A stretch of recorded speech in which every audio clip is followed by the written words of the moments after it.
প্রিয় ভিউয়ার্স, আজ আমি আপনাদের সামনে উত্তরবঙ্গের ইতিহাসের পাতায় লিপিবদ্ধ একটি ঐতিহাসিক রাজবাড়ির সম্পূর্ণ ইতিহাস তুলে ধরব। যে বাড়িতে প্রায় 7 জন প্রভাবশালী রাজার ইতিহাস এখনও সাক্ষী হয়ে দাঁড়িয়ে আছে, দিনাজপুর রাজবাড়ি। ভিডিওটি দেখতে থাকুন এবং আবারও নতুন নতুন ভিডিও দেখার জন্য চ্যানেলটিকে সাবস্ক্রাইব করুন। ভিডিও সম্পর্কে যে কোনো মতামত কমেন্ট বক্সে লিখুন। চলুন কথা না বাড়িয়ে মূল পর্বের দিকে চলে যাই। দিনাজপুর রাজবাড়ি বাংলাদেশের রংপুর বিভাগের দিনাজপুর জেলার সদর উত্তর পূর্ব দিকে অবস্থিত। উল্লেখ্য যে প্রাচীন এই রাজবাড়িটির নামেই গ্রামের নামকরণ হয়েছে। এটি দিনাজপুর কেন্দ্রীয় বাস টার্মিনালের পূর্বে অবস্থিত। দিনাজপুর রাজবাড়ি ও রাজ্য রাজা দিনরাজ ঘোষ স্থাপন করেন। রাজা দিনরাজের নাম থেকেই রাজ্যের নাম হয় দিনাজপুর। সপ্তদশ শতাব্দীর শেষের দিকে শ্রীমন্ত দত্ত চৌধুরী দিনাজপুরের জমিদার হন, কিন্তু শ্রীমন্ত দত্ত চৌধুরীর ছেলের অকাল মৃত্যু হওয়াতে তার ভাগ্নে সুখদেব ঘোষ তার সম্পত্তির উত্তরাধিকারী হন।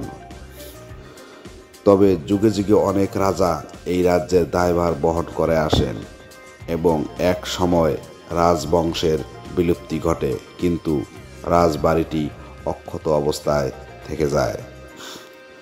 বর্তমানে দিনাজপুর রাজবাড়ি বলতে এর অবশিষ্টাংশকেই বোঝায়। এর বেশিরভাগ অংশ ধ্বংস হয়ে গেছে, শুধু গুটি কয়েক স্থাপনা এখন বিদ্যমান।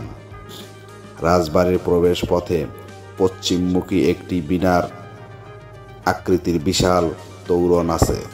রাজবাড়ির সীমানার মধ্যে তোরণের কিছু দূরে বাম দিকে একটি উজ্জ্বল রং করা কৃষ্ণ মন্দির এবং ডান দিকে রাজার বাড়ির বহির্মহলে কিছু ধ্বংসাবশেষ আছে। রাজবাড়ির সীমানার ভেতরে আরেকটি তোরণ আছে, যার মাধ্যমে রাজবাড়ির প্রধান বর্গাকার অংশে প্রবেশ করা হয়। রাজবাড়ির প্রধান অংশের পূর্ব দিকে আরেকটি সমতল ছাদ বিশিষ্ট মন্দির আছে, যার মধ্যে অনেক হিন্দু দেবতার প্রতিমা বিদ্যমান।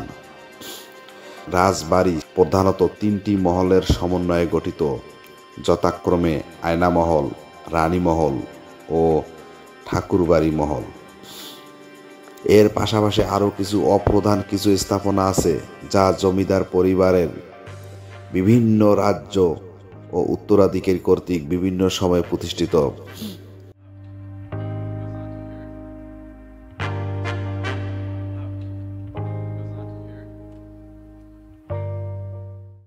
দিনাজপুর রাজবাড়ির ভূমির মোট আয়তন 16.41 একর।